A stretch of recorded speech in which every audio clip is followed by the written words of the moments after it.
Denied loan for no assets, he was a secret billionaire.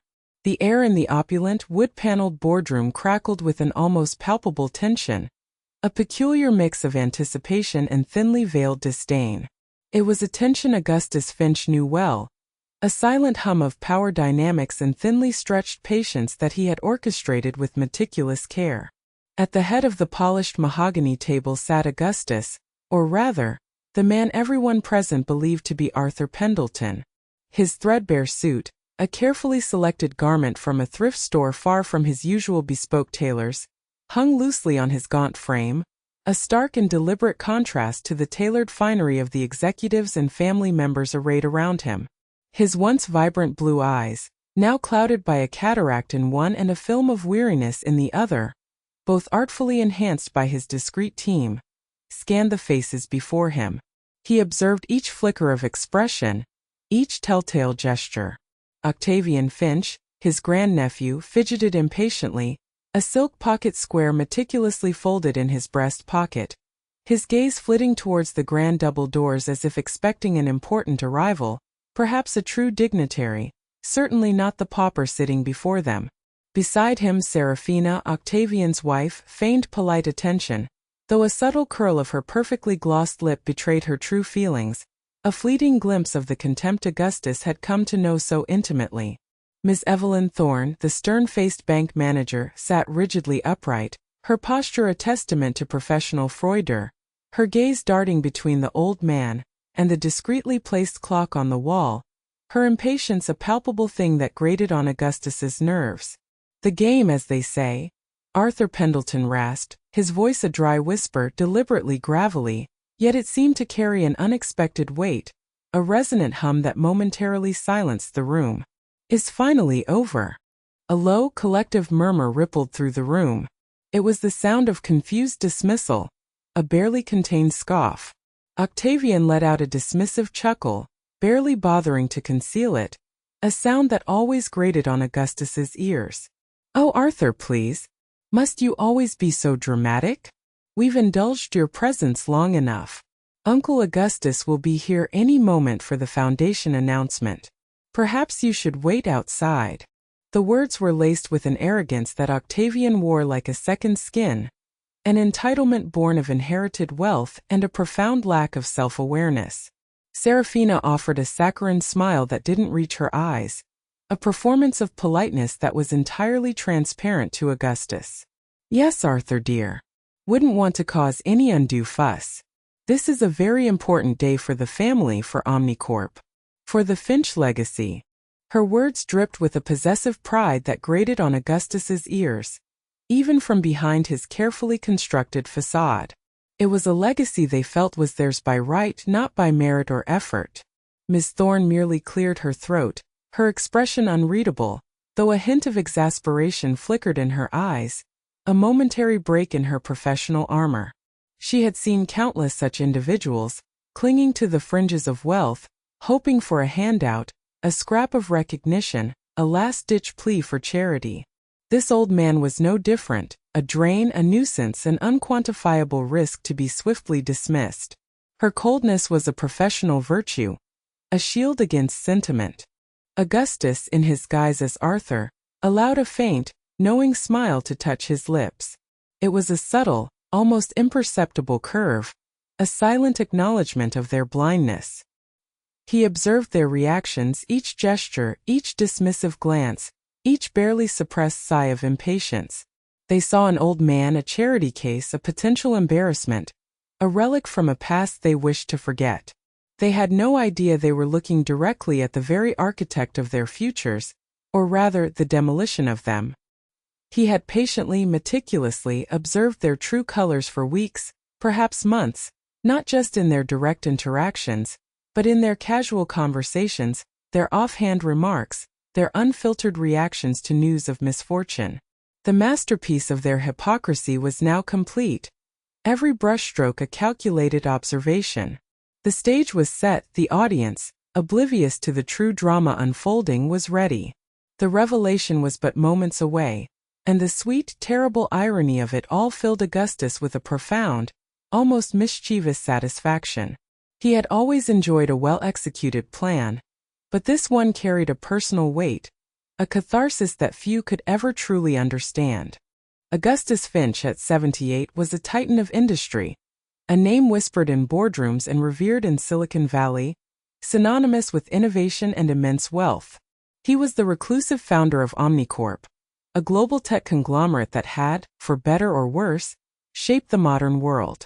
His wealth was not just immense, it was legendary, a fortune so vast it defied easy comprehension, built on foresight and an almost uncanny ability to predict the next wave of technological advancement. Yet, for all his material success, Augustus carried a quiet burden, a deep-seated concern for the true values of his family and the executives he was considering to lead his philanthropic foundation after his passing.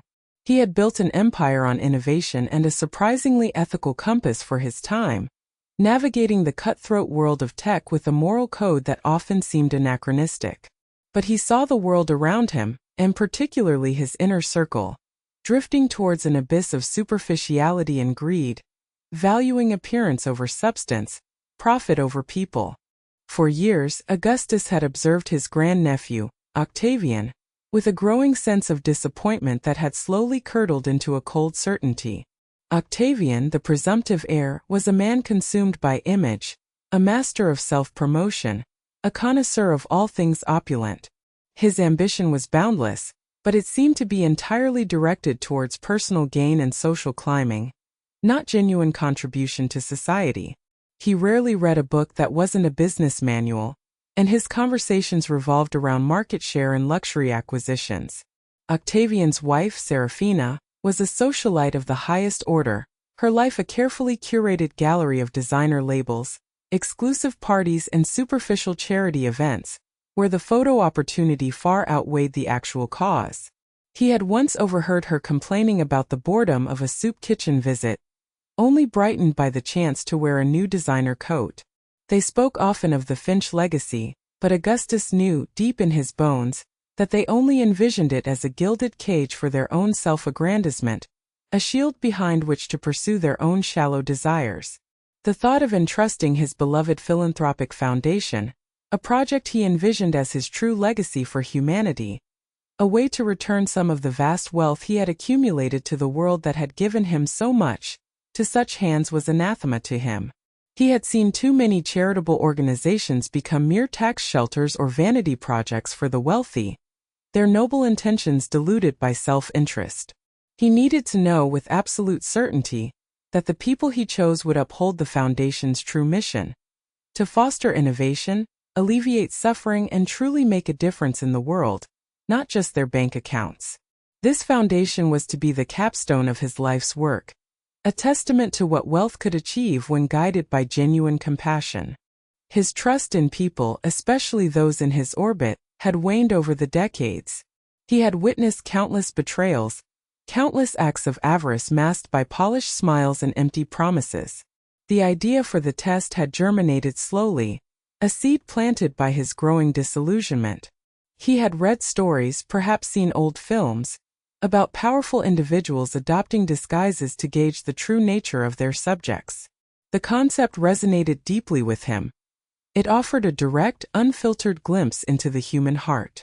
It was a radical, perhaps even eccentric, approach, but Augustus Finch had never been one to shy away from the unconventional when logic dictated its necessity.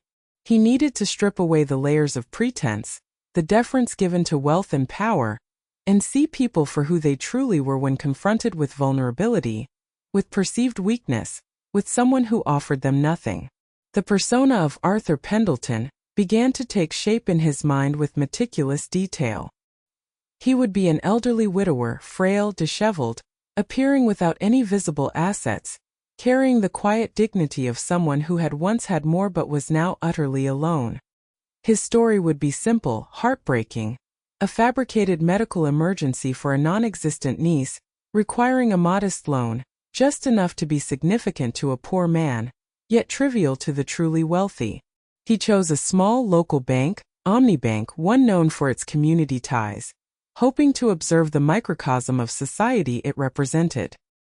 He decided on a branch where Omnicorp had extensive accounts, A place where Miss Evelyn Thorne, a manager he knew to be ruthlessly efficient and utterly devoid of personal warmth, held sway.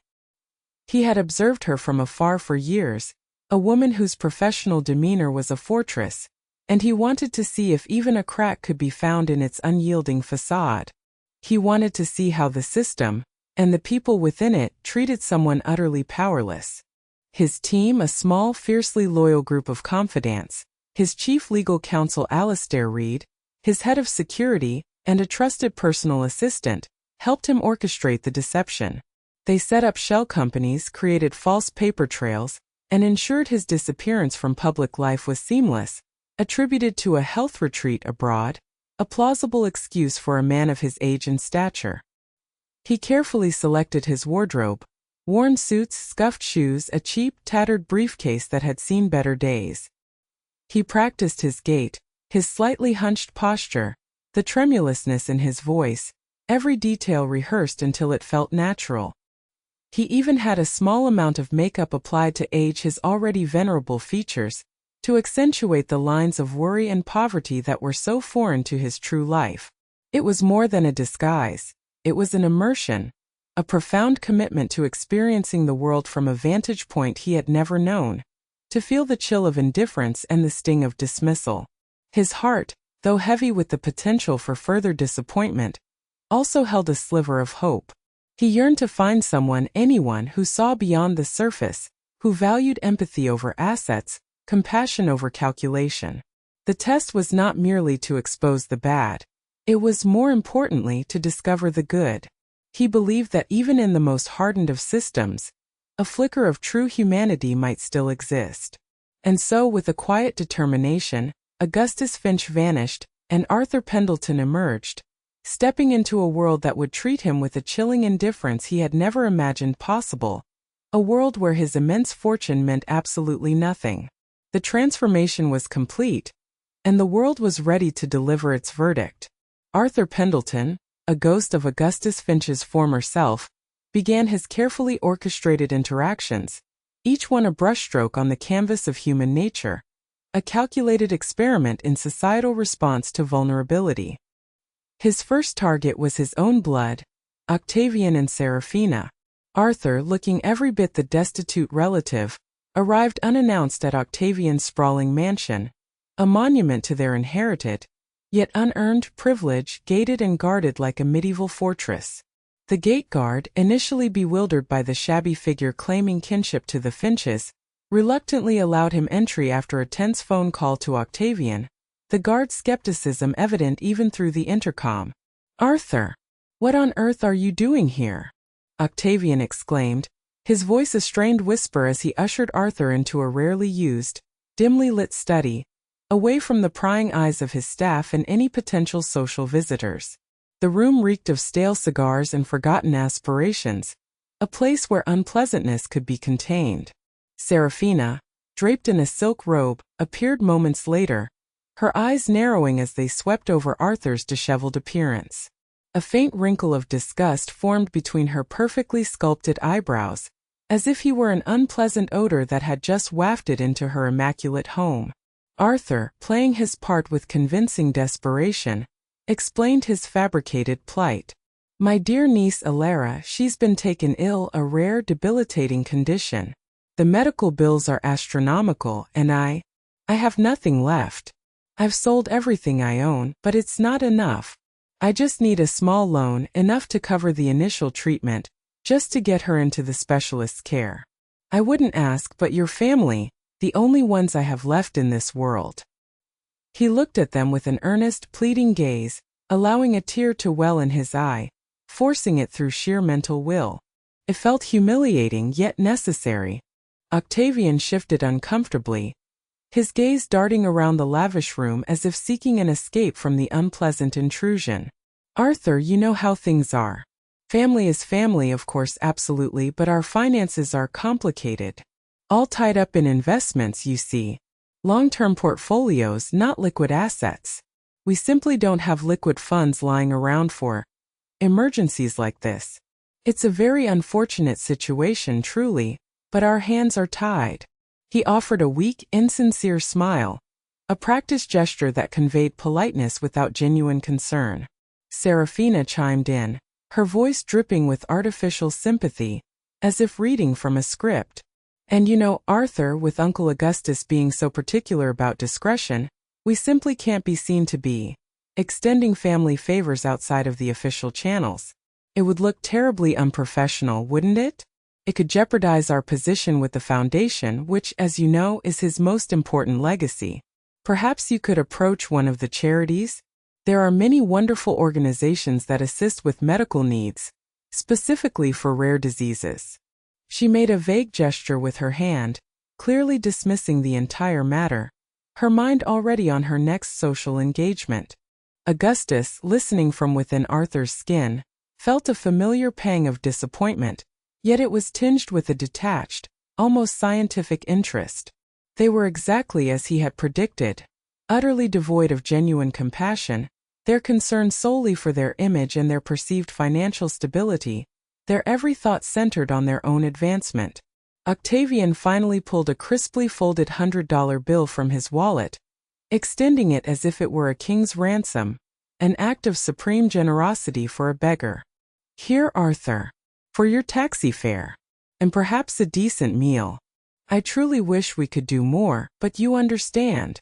Serafina nodded in agreement, her eyes urging him to leave, her impatience barely contained. Arthur, feigning gratitude, took the bill, his heart a stone, heavy with the weight of their indifference. He knew then, with chilling clarity, that the foundation would never be safe in their hands. They saw only cost, never human suffering. Next, Arthur ventured to the bank, the imposing glass and steel edifice of Omnibank, a shining beacon of financial power he himself had helped establish. He walked through its gleaming doors, feeling the immediate shift in atmosphere. Here money was king, and his appearance, his worn clothes, his slightly shambling gait, marked him as a pariah, an anomaly in a world of crisp suits and confident strides. He approached the information desk, his request to see the manager met with a thinly veiled sigh of annoyance from a young teller, who seemed to view him as an inconvenience, a disruption to her orderly day. Miss Evelyn Thorne, the branch manager, was a woman sculpted by years of financial rigor. Her silver hair was pulled back in a severe bun, her suits always immaculate, her expression perpetually unyielding, a testament to her unshakable professionalism. She saw Arthur not as a person, but as a problem, a man who represented nothing but risk and inconvenience. He sat across from her polished desk, the worn briefcase resting on his knees, feeling the cold, hard surface beneath his fingers. Arthur repeated his story, detailing Alara's dire situation, the desperate need for a modest sum, the very specific amount, precisely calculated to seem substantial to a poor man but negligible to a financial institution. He presented the fabricated medical documents, meticulously crafted by Augustus's team to appear legitimate, but ultimately lacking the necessary backing for a formal loan. He observed Miss Thorne's eyes, scanning the documents with a practiced efficiency that betrayed no emotion, only a cold assessment of their validity. Miss Thorne listened, her gaze unwavering, her fingers steepled beneath her chin, a posture of impenetrable authority. When he finished, she simply stated, her voice devoid of any warmth or inflection, "Mr. Pendleton, I appreciate you sharing your circumstances. However, our lending criteria are very strict. You have no collateral, no demonstrable income, no tangible assets whatsoever that you can offer. Your appearance, frankly, does not inspire confidence in your ability to repay this loan, nor does your lack of a financial history with us." Her voice was flat, devoid of emotion, a cold, professional pronouncement that cut deeper than any insult, precisely because it was so devoid of personal malice, simply a statement of fact within her rigid system. "I'm afraid we cannot approve your application. It's simply not prudent banking practice." Augustus, as Arthur, felt the chilling weight of her words, the absolute finality of her dismissal. He feigned a tremor in his voice, pushing for a reaction. "But what about compassion? This is life and death, Miss Thorne. A young girl's life hangs in the balance." She gave a curt shake of her head, her expression unchanging.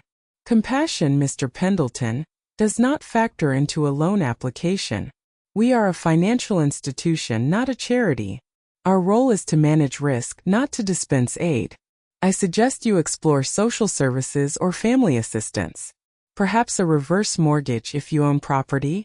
Though I highly doubt that is your situation, given your current presentation. Her dismissal was final, her tone implying he was wasting her valuable time.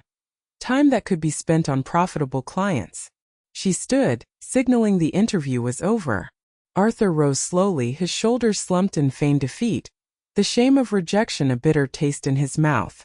He knew Miss Thorne was merely a cog in a larger, unfeeling machine, but her coldness crystallized his fears about the very institutions he had helped build. Institutions that had lost their human touch. As he shuffled out of Miss Thorne's office, head down, he felt a gaze on him.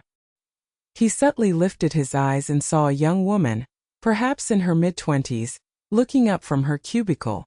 Her name tag read Lyra Junior Loan Officer. She had a kind face framed by soft brown hair that seemed perpetually a little disheveled, and her eyes held a spark of genuine empathy, a stark contrast to the sterile environment around her. She had clearly overheard snippets of the conversation, her brow furrowed with concern, a slight frown marring her otherwise gentle features. Augustus noted her, a small flicker of interest, but continued his performance of dejection. Later that week, Arthur returned to the bank, not to apply for another loan, but simply to observe, to see if any spark of humanity truly existed within its gleaming, unfeeling walls. He sat on a bench near the entrance, looking lost, clutching his worn briefcase, occasionally sighing dramatically. Lyra, during her lunch break, noticed him again. She hesitated for a moment, glancing at her watch, then at the bustling lobby. Her shift ended soon, and she had an ailing mother to get home to, but something held her. She approached him cautiously, a slight blush on her cheeks. "Excuse me, sir," she began softly, her voice gentle, almost a whisper. "I remember you from the other day. I'm Lyra. Is everything all right? You look a bit lost and quite distressed." Arthur looked up, feigning surprise, his eyes widening slightly. "Just trying to make sense of things, young lady. The world can be a cruel place when you're old and alone, with no one to turn to." He allowed his voice to crack slightly. Lyra sat beside him, maintaining a respectful distance, her hands clasped in her lap. "It can be, sir. I heard some of your conversation with Miss Thorne the other day. I'm truly sorry about your niece, Alara. It sounds incredibly difficult, a terrible burden to bear alone." Her words were simple, but they carried a warmth that was profoundly unsettling to Augustus, accustomed as he was to artifice, to the carefully constructed facades of the wealthy. "I know it's probably not what you wanted to hear from the bank, but have you tried applying for state medical aid? Or perhaps there are some nonprofit foundations specifically for rare diseases. Sometimes, even a church or a community center can offer emergency funds or connect you to resources. They often have networks the banks don't." She spoke with a quiet earnestness, her eyes showing genuine concern, a light that seemed to pierce through the gloom. I don't know where to start, young lady," Arthur mumbled, allowing himself to appear overwhelmed, gesturing vaguely with a trembling hand. "It's all so much. A maze I cannot navigate." Lyra reached into her bag, pulling out a small folded piece of paper and a pen. "Here," she said, her voice gentle and encouraging. "I jotted down a few numbers for local social services, and a couple of medical charities that I've heard good things about. They might be able to help. It's not much, but it's a start. Don't give up hope, sir." She even offered him a small, prepackaged snack bar from her lunch, a humble granola bar wrapped in plastic. "And please take this. You look like you could use some energy. It's not much, but it's something." Augustus took the paper and the snack bar, his fingers brushing hers. Her touch was hesitant but sincere, devoid of any expectation. He could see the faint circles under her eyes, the slightly worn edges of her own clothes, a small tear in the fabric of her sleeve. She wasn't wealthy. She was struggling herself, perhaps balancing her own modest income with her mother's care. Yet she offered what she could with no expectation of reward, no personal gain. This was the kindness he sought, the genuine, uncalculated empathy that truly mattered. He looked into Lyra's eyes, and for the first time in weeks, a glimmer of true hope ignited within him. His plan, it seemed, was bearing fruit, though not in the way Octavian or Miss Thorne would ever imagine. She was an unexpected variable, a profound discovery. A few days later, Arthur made one last visit to the Finch mansion, a final confirmation.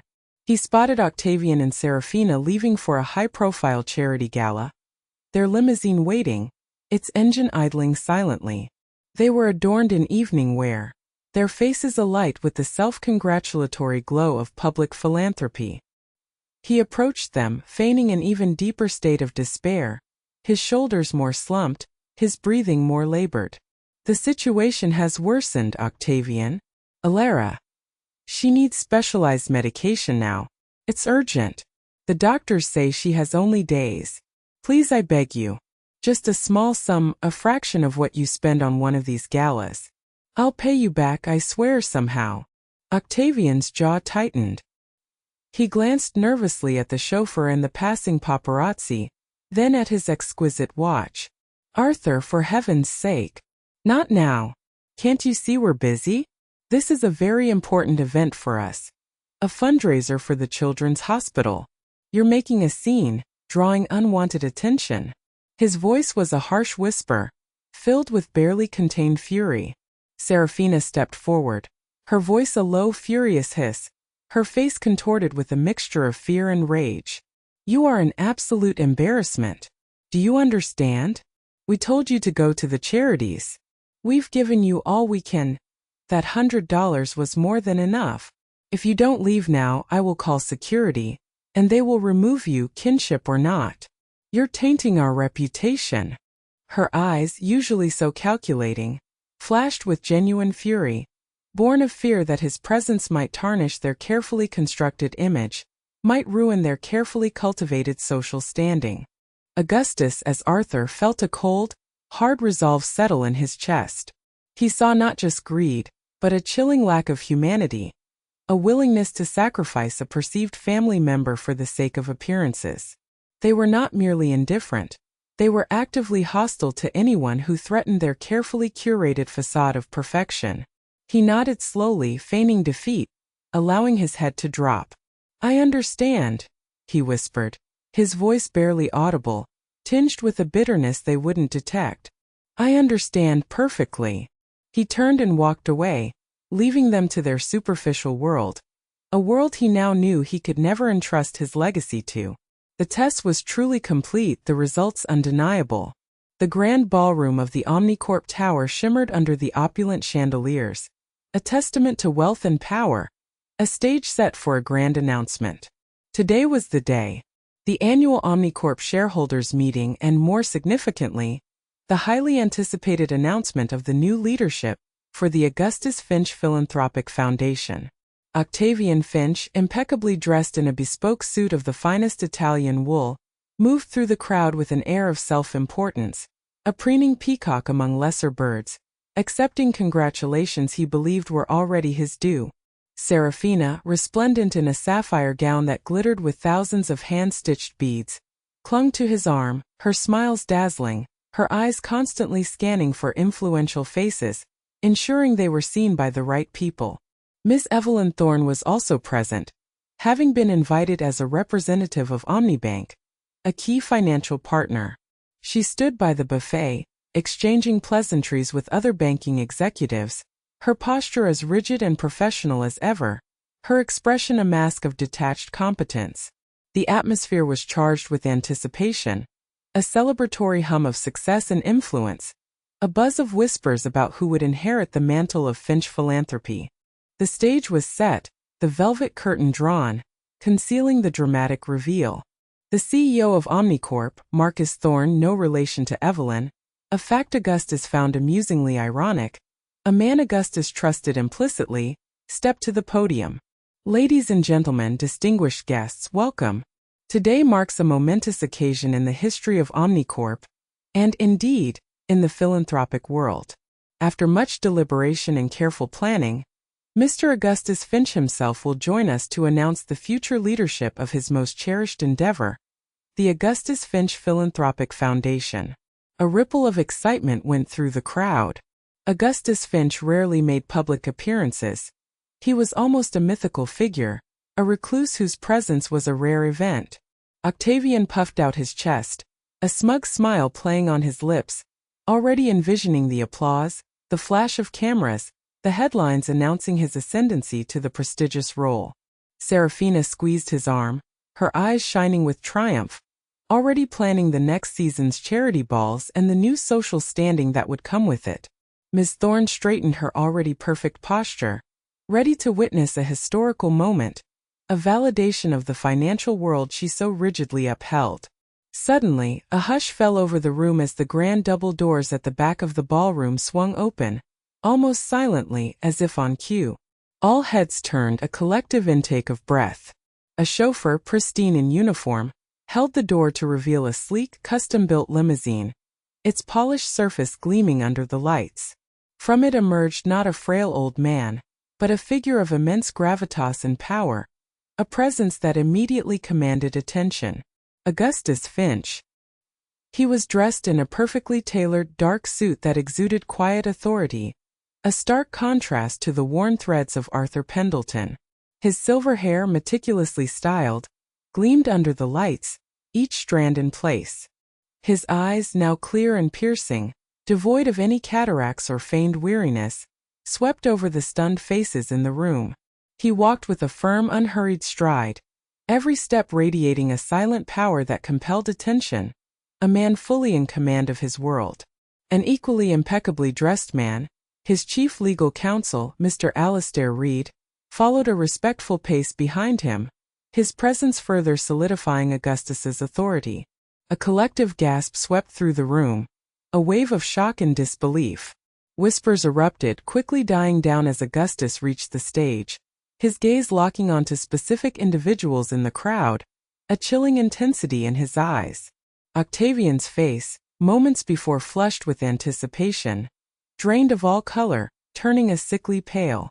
His jaw literally dropped, hanging open in utter disbelief.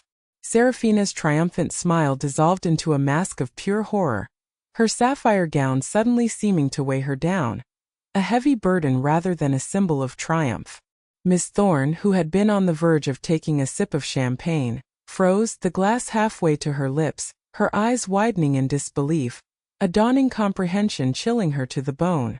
They knew Augustus Finch, of course, but the man before them was not the reclusive, almost mythical figure they had imagined. He was the man they had scorned, the man they had dismissed, the man they had called Arthur Pendleton. The realization hit them like a physical blow. Augustus ascended the steps to the podium, taking the microphone from a bewildered Marcus Thorne, whose face reflected the general confusion in the room. His voice, strong and resonant, filled the room, carrying the weight of decades of accumulated wisdom and newfound conviction, a voice that had shaped an empire. "Good afternoon, everyone," Augustus began, his gaze sweeping over the crowd, lingering for a moment on Octavian, then Serafina, and finally Miss Thorne. A faint, almost imperceptible smirk touched his lips, a subtle acknowledgement of the masterful deception. "Many of you know me as Augustus Finch, the founder of Omnicorp. But for the past few weeks, some of you have known me by a different name. You have known me as Arthur Pendleton." A collective gasp, louder this time, a wave of profound shock, reverberated through the ballroom. The sound was almost physical. Octavian's eyes darted frantically, as if searching for an escape route, a hidden door through which he could vanish. Serafina's hand flew to her mouth, her eyes wide with terror, her carefully applied makeup unable to conceal the raw fear in her gaze. Miss Thorne's face went utterly blank, a chilling realization dawning on her, the full, devastating implications of her actions finally sinking in. "Yes," Augustus continued, his voice laced with a subtle irony, a razor-sharp edge hidden beneath its calm exterior. "Arthur Pendleton. An old widower, suffering from a fabricated medical emergency for his non-existent niece. A man with no assets, a dubious appearance, and certainly no tangible collateral. He paused, his eyes fixing on Miss Thorne, piercing through her professional facade. "Isn't that right, Miss Thorne?" Miss Thorne flinched as if struck, her face a sickly green, her carefully constructed composure shattered. She opened her mouth to speak, but no sound emerged, only a dry, rasping breath. Her world was collapsing. Augustus turned his gaze to Octavian and Seraphina, his expression hardening. And to others, Arthur Pendleton was a burden, an embarrassment, a drain on family resources. Someone to be dismissed with $100 bill and a terse warning not to make a scene, even when a life was purportedly at stake. His voice grew colder, cutting through the silence like a sharpened blade, each word a precise accusation. "Isn't that right, Octavian?" "Seraphina." Octavian stammered, his usual smooth delivery replaced by a pathetic croak. "Uncle Augustus. I can explain. It was all a big misunderstanding, we truly had no idea." Seraphina, tears welling in her eyes, shook her head frantically, unable to form words, her carefully constructed image dissolving into pure panic. "There is nothing to explain," Augustus stated, his voice now devoid of any trace of irony, replaced by a steely resolve that brooked no argument. "Your actions, or rather your inactions, spoke volumes. You failed the most fundamental test of character, compassion. You failed not because you lacked wealth but because you lacked humanity. You demonstrated, beyond a shadow of a doubt, that you are unworthy of the trust required to lead a foundation dedicated to the betterment of humanity." He then scanned the room, his eyes searching. He saw her standing near the back, clutching a small program, her face pale with shock and disbelief. Lyra, the junior loan officer. She had recognized him, the old man from the bank, but the sheer absurdity, the monumental scale of the deception, seemed to have robbed her of speech, leaving her stunned and motionless. Augustus's voice softened slightly as he looked at her, a profound shift in tone that caught the attention of every person in the room.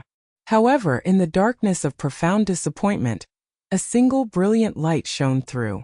A young woman who, despite her own struggles, despite the rigid protocols of her institution, chose to see a human being in need, who offered kindness, guidance, and a simple snack bar, when others offered only scorn and dismissal, only legalistic coldness.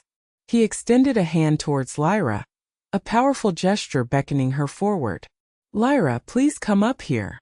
Lyra, trembling visibly, her eyes wide with a mixture of fear and wonder, slowly made her way through the stunned crowd.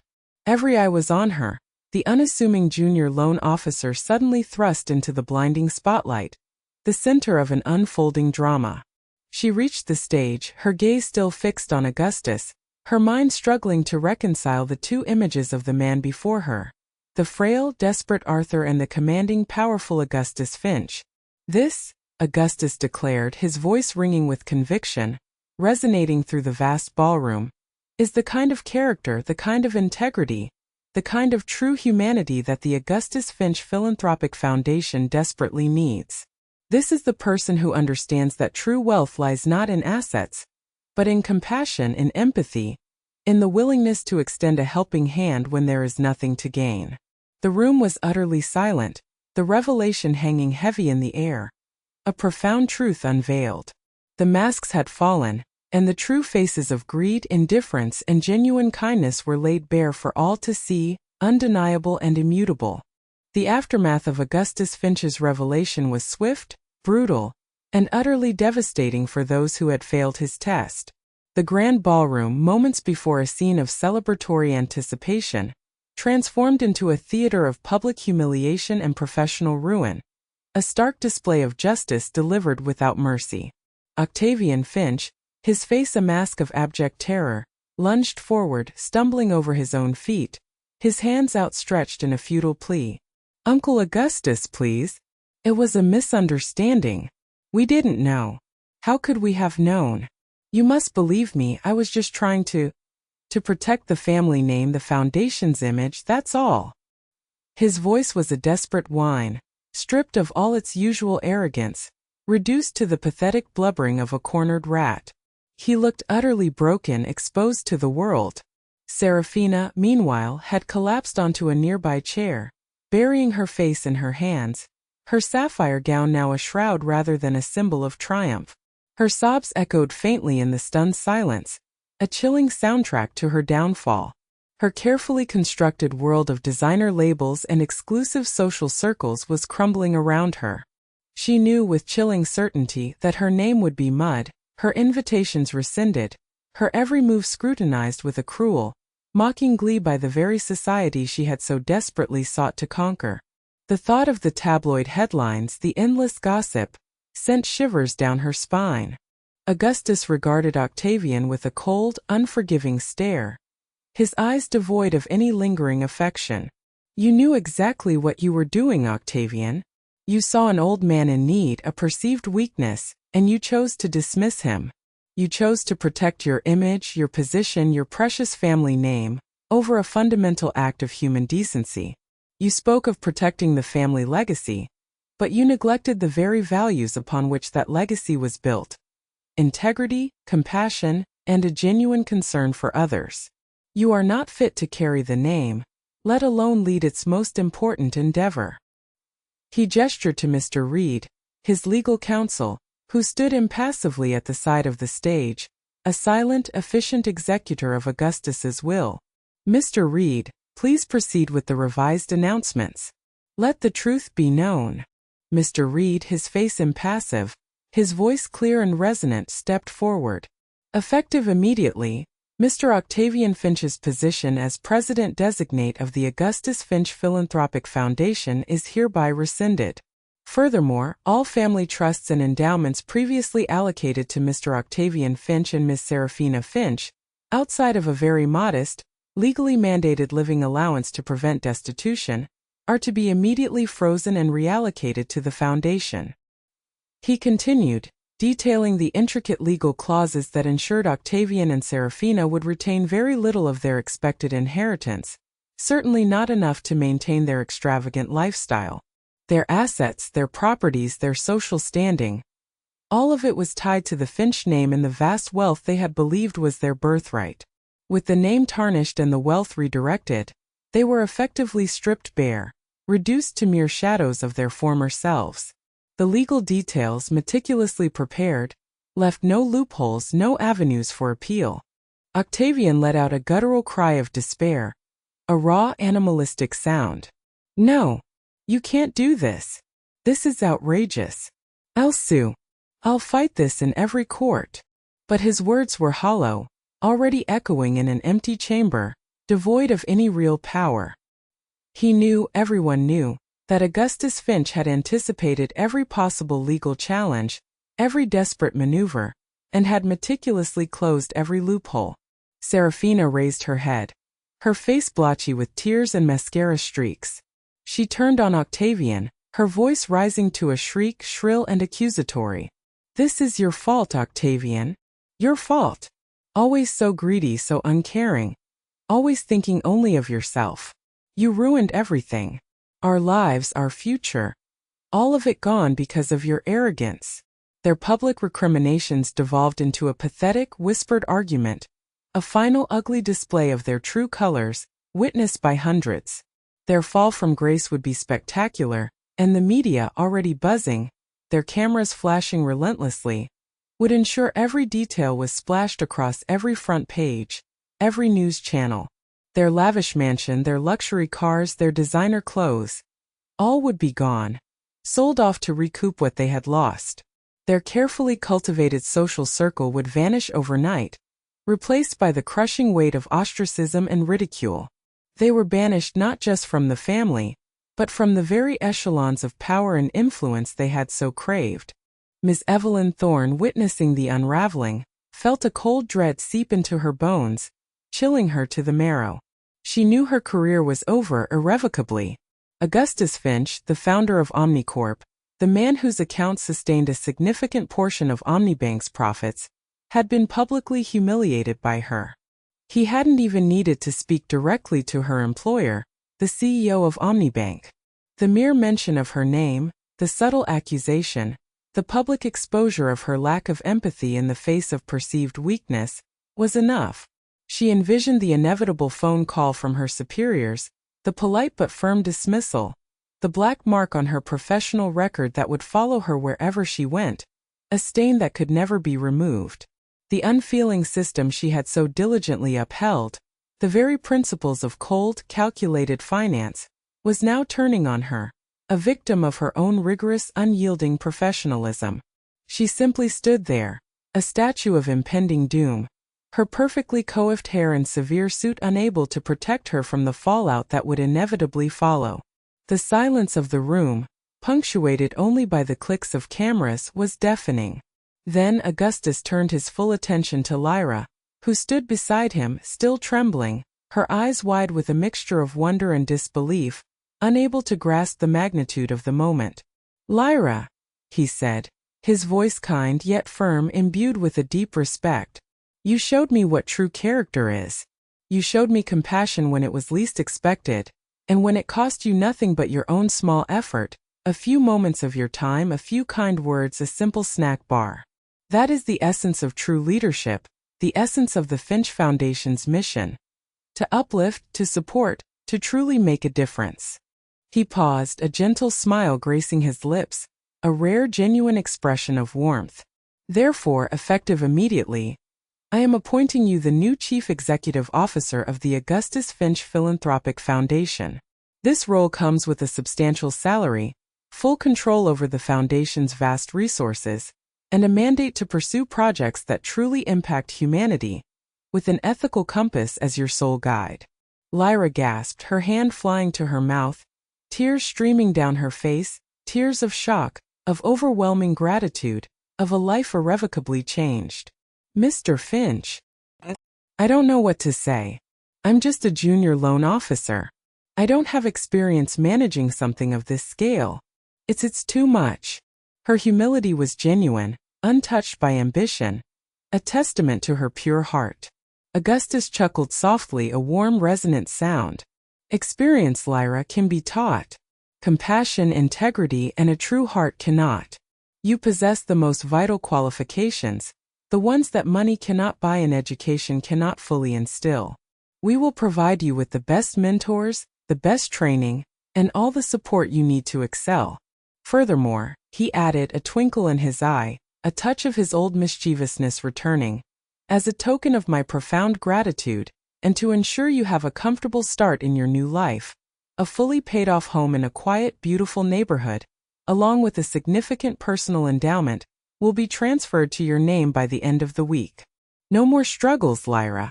Just the opportunity to do good, to make the difference you always yearned to make." Lyra's knees buckled slightly. She was overwhelmed, utterly stunned, tears flowing freely now. Her life, which had been a quiet struggle of balancing demanding work and caring for her ailing mother, of worrying about endless bills and deferred dreams, had been transformed in an instant. She thought of her cramped apartment, her constant financial anxieties, her small dreams of one day making a real difference in the world, however small.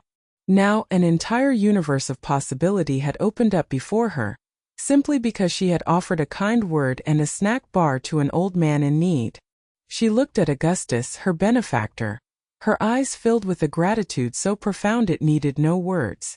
The universe had tilted, and the deserving had finally received their due. A reward for the quiet, unheralded acts of kindness that truly define humanity. Months turned into a year, then two, and the ripples of Augustus Finch's extraordinary test continued to spread, reshaping lives and redefining legacies. Augustus, now truly at peace, watched from a quiet distance as his foundation flourished under Lyra's leadership. He had returned to his reclusive life, retreating to his sprawling estate in the mountains, but it was no longer burdened by the anxieties of succession or the gnawing doubt about his family's future. He made occasional, discreet visits to the Foundation's offices, observing Lyra at work through a one-way mirror, a silent, proud observer. Lyra had blossomed in her new role. The quiet, empathetic junior loan officer had transformed into a dynamic, visionary CEO, her inherent kindness now amplified by immense resources and influence. She had surrounded herself with a team equally committed to true philanthropy, weeding out the self-serving and the superficial, creating an environment of genuine purpose. The foundation launched groundbreaking initiatives in sustainable technology, global health, and educational access in underserved communities, truly living up to Augustus's original vision. Lyra, with her compassionate approach, ensured that every dollar spent had a genuine, measurable impact, never forgetting the lessons she learned from the old man who had changed her life. She was still humble, still grounded, but now possessed a quiet confidence that belied her years, a leadership style defined by empathy rather than power. She often thought of Arthur Pendleton, a phantom of kindness who had somehow transformed into a titan of industry, and a silent promise to uphold his trust filled her heart. Her ailing mother, now in a comfortable home with full-time care, often spoke of Lyra's success with tearful pride, a living testament to the power of a single act of kindness. Octavian and Seraphina, once fixtures of the social elite, had vanished into obscurity, their names now synonymous with public scandal and financial ruin, whispered with disdain rather than admiration. Their grand mansion had been sold, their luxury cars repossessed, their designer wardrobes auctioned off. They were last heard to be living in a small rented apartment in a less than desirable part of the city, their once vibrant lives reduced to bitter recriminations and the constant struggle to make ends meet, blaming each other for their downfall. Their superficiality had proven to be their undoing, leaving them with nothing but the hollow echo of their former pride and the crushing weight of their contempt for others.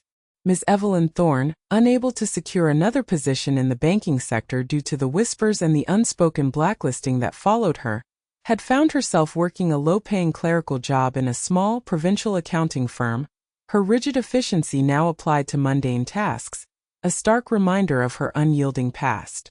The coldness she had once dispensed so freely had returned to chill her own existence, a karmic retribution for her lack of human warmth. Augustus, sitting in his study, a rare smile on his face, reflected on the profound journey.